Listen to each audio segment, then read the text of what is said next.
Saudações a todos os companheiros, a todas as companheiras do canal Sem Censura. Hoje estamos aqui para falar sobre um livro que foi publicado recentemente do historiador, professor da USP, Leandro Carnal. O livro que ele escreveu se chama Todos contra Todos, o ódio nosso de cada dia. E por que eu achei importante falarmos sobre esse livro? Porque é um livro que tenta desconstruir o mito de pacifismo do brasileiro. Como se o brasileiro aceitasse de maneira pacífica tudo aquilo que lhe é imposto. E também implica uma discussão muito interessante no sentido de questionar o porquê que a nossa historiografia ela não utiliza o termo guerra civil na nossa Constituição histórica. Os livros de história, eles retratam movimentos como Farroupilha, como a Balaiada, como até mesmo a Inconfidência Mineira e a Conjuração Baiana. Eles retratam esses movimentos como se fossem movimentos separatistas e não como uma guerra civil, né? Nós tivemos a Revolução Praieira, por exemplo, um movimento armado, onde grupos lutavam pelos seus direitos de uma maneira muito radical.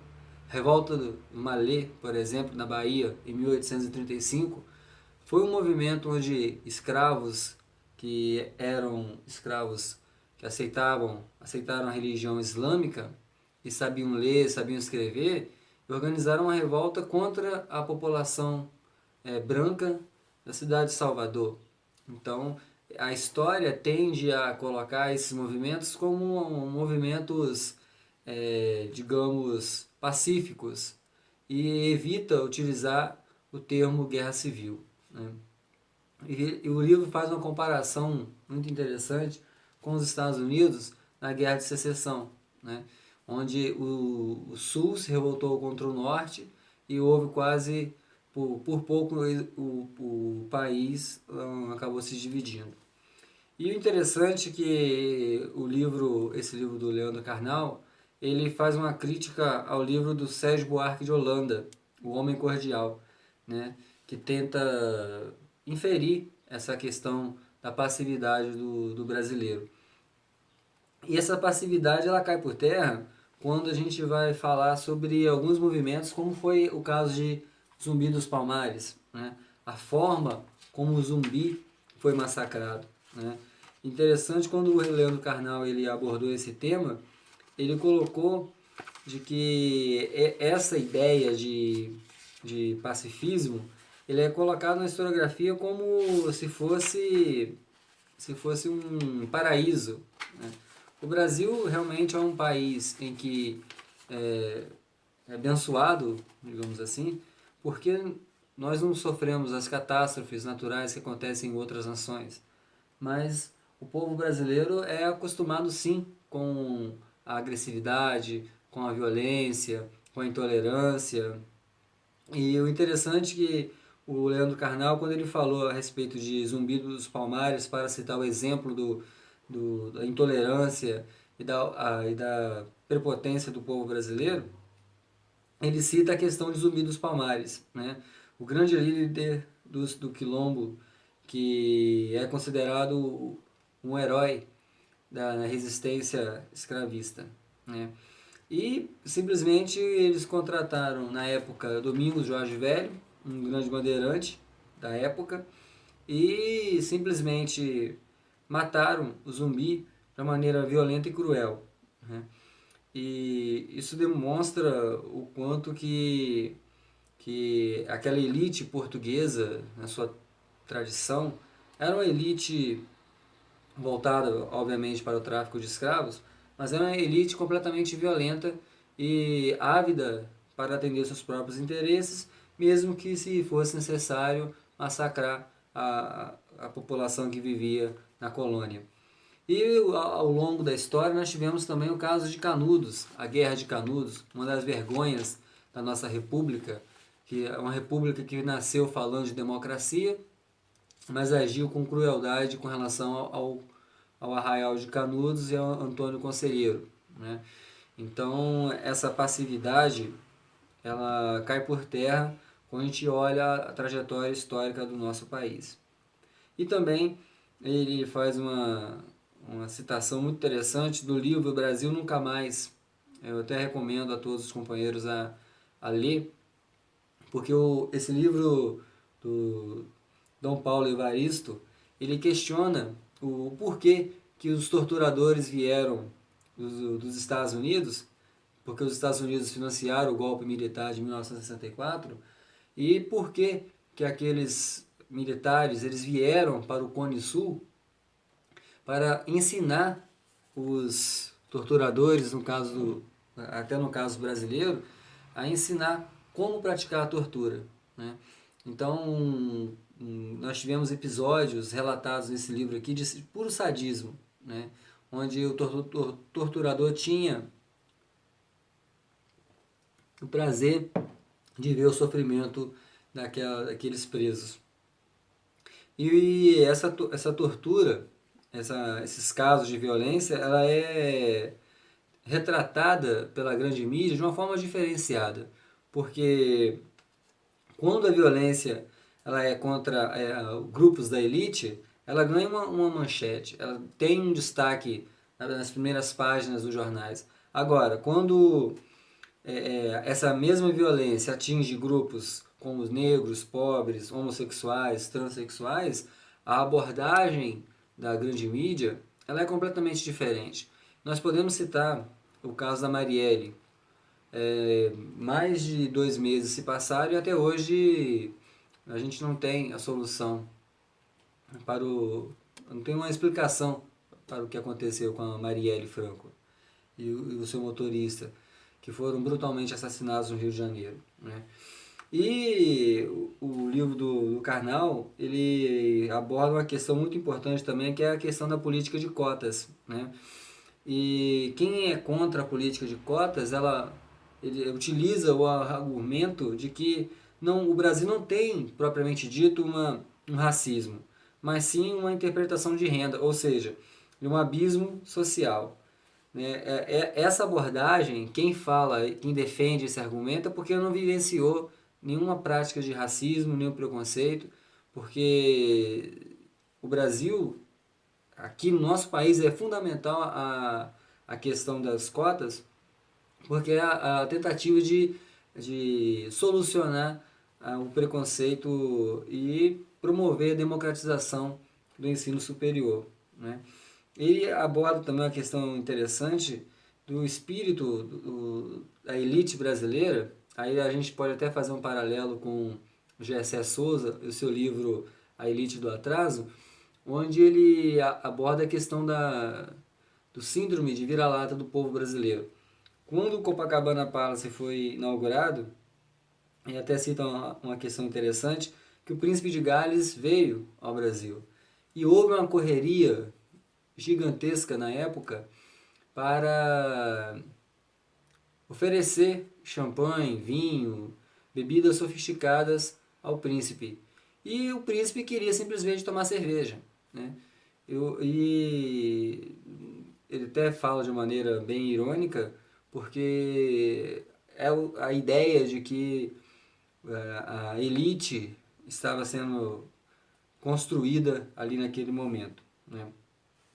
E, infelizmente, a gente ainda tem o velho espírito escravista arraigado na nossa sociedade e o preconceito muito grande, né?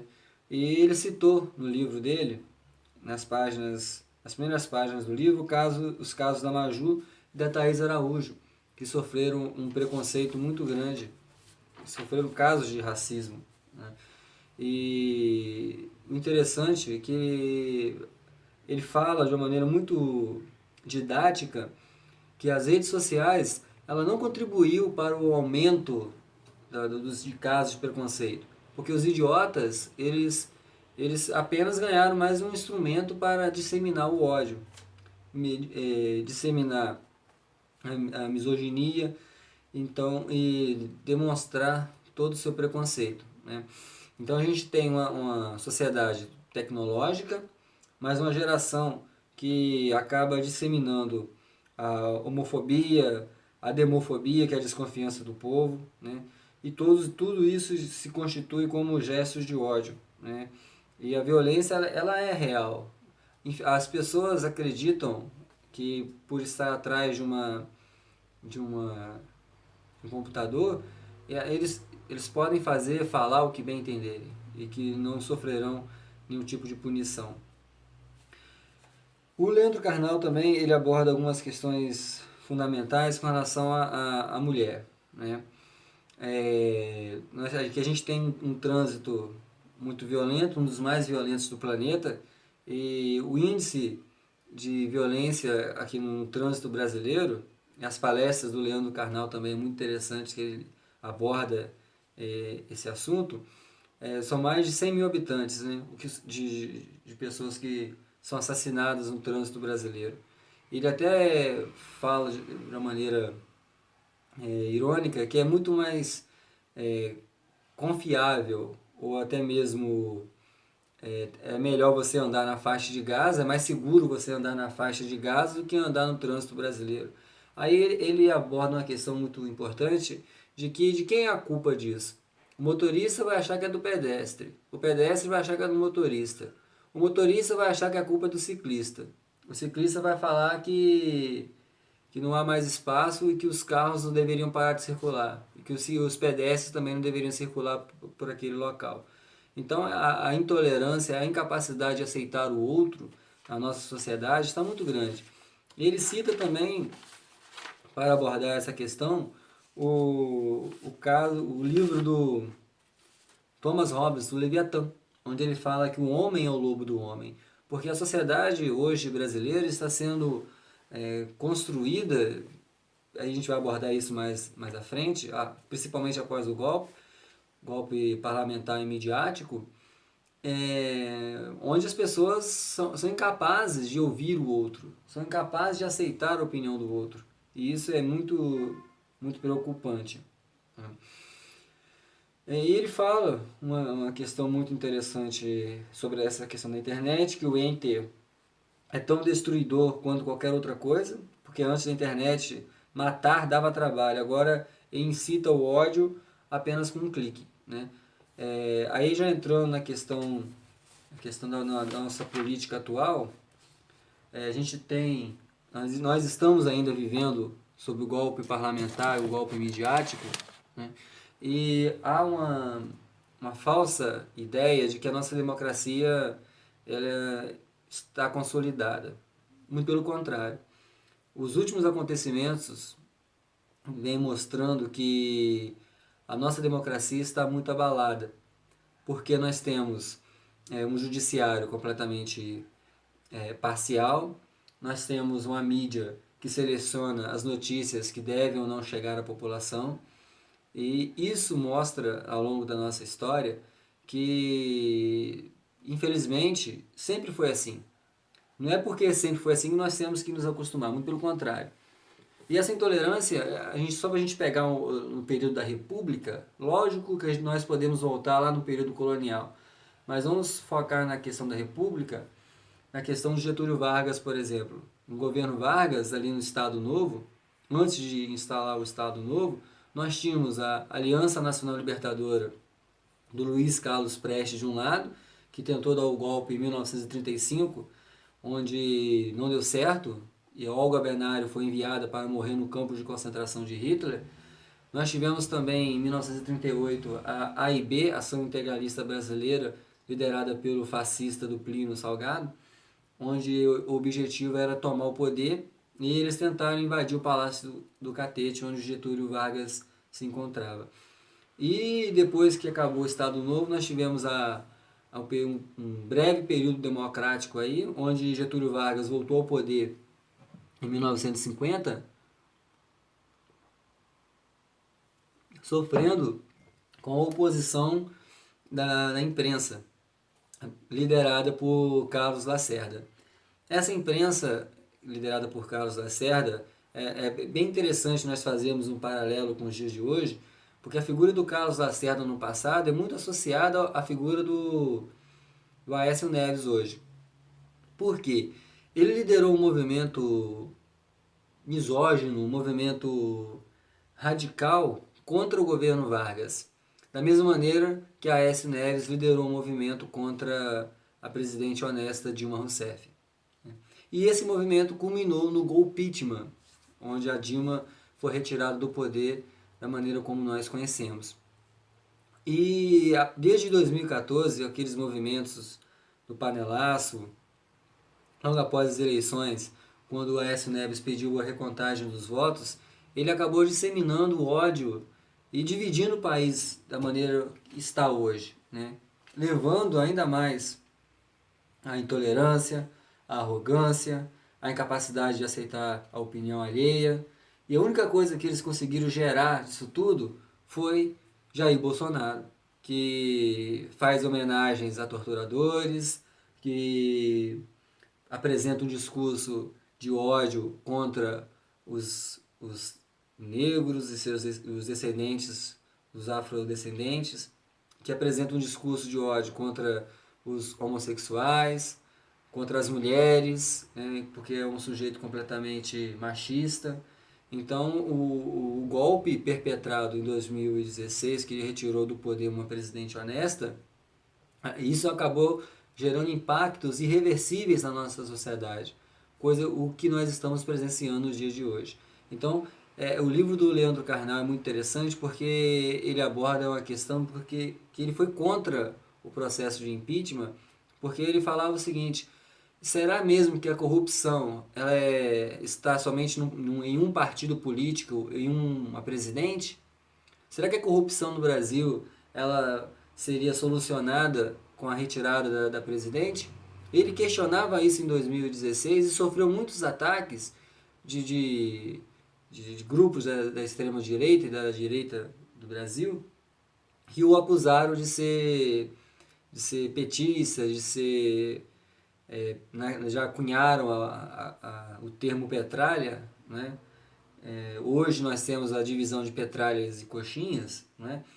E ele foi acusado de ser petista e de estar defendendo a Dilma. Mas as pessoas não entenderam o que ele quis dizer na época.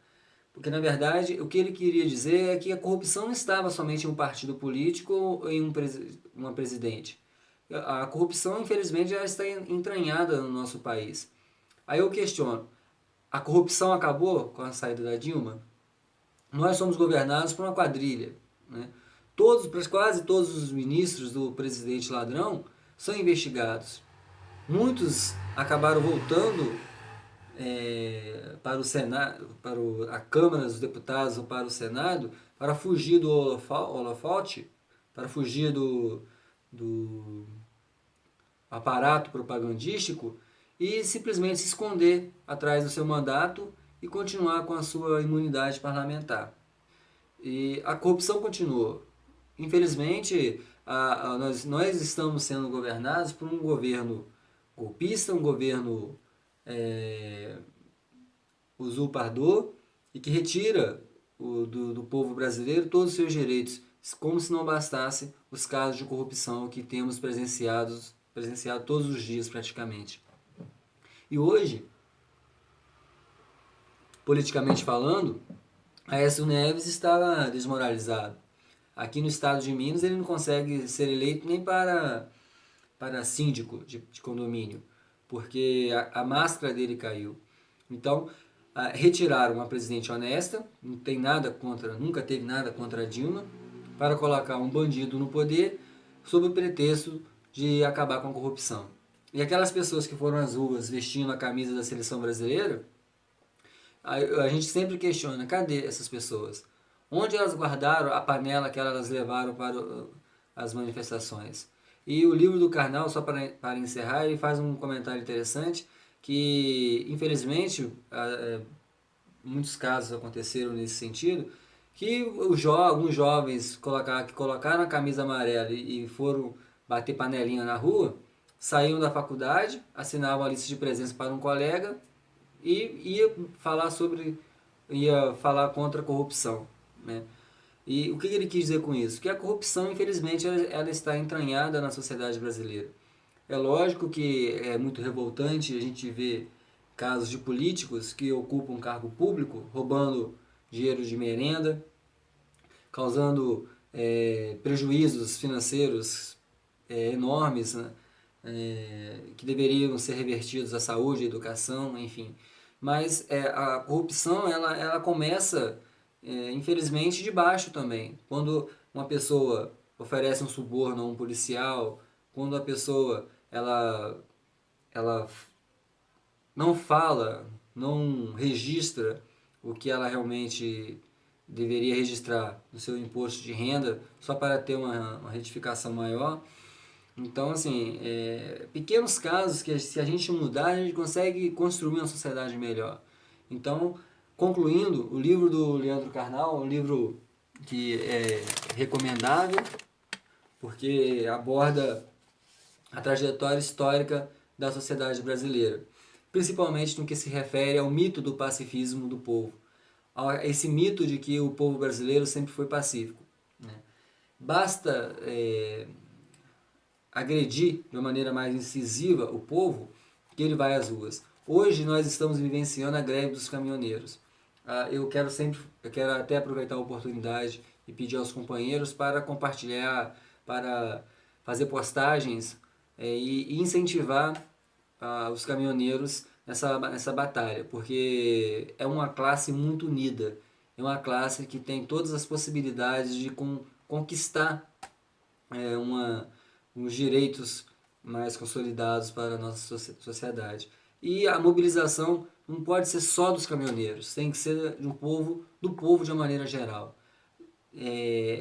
Vestir a camisa, ir à luta, compartilhar no Face, tentar conscientizar, tentar mostrar que é possível sim construirmos uma sociedade democrática, uma sociedade livre, em que juízes não aparecem em público tirando foto com político, fazendo propaganda, como o juiz Sérgio Moro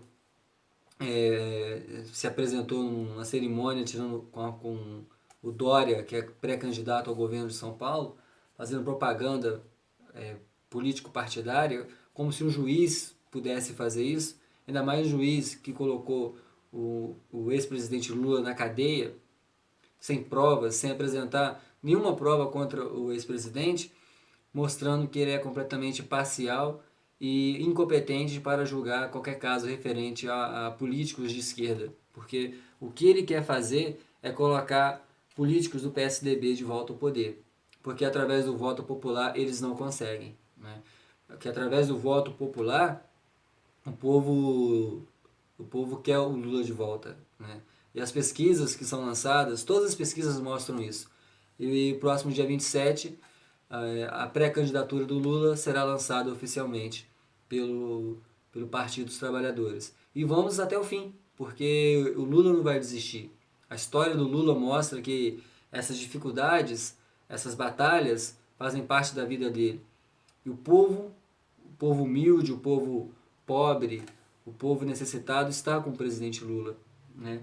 E a cada dia está evidente que ele não está sozinho. E essa batalha não é só dele, é do povo brasileiro. Mais de 30% da população, segundo as últimas pesquisas, querem votar em Lula em outubro. Então, espero que tenham gostado. Essa foi a nossa resenha crítica a respeito do livro Todos contra Todos, o ódio nosso de cada dia, do professor historiador Leandro Carnal. Um grande abraço a todos e até a próxima.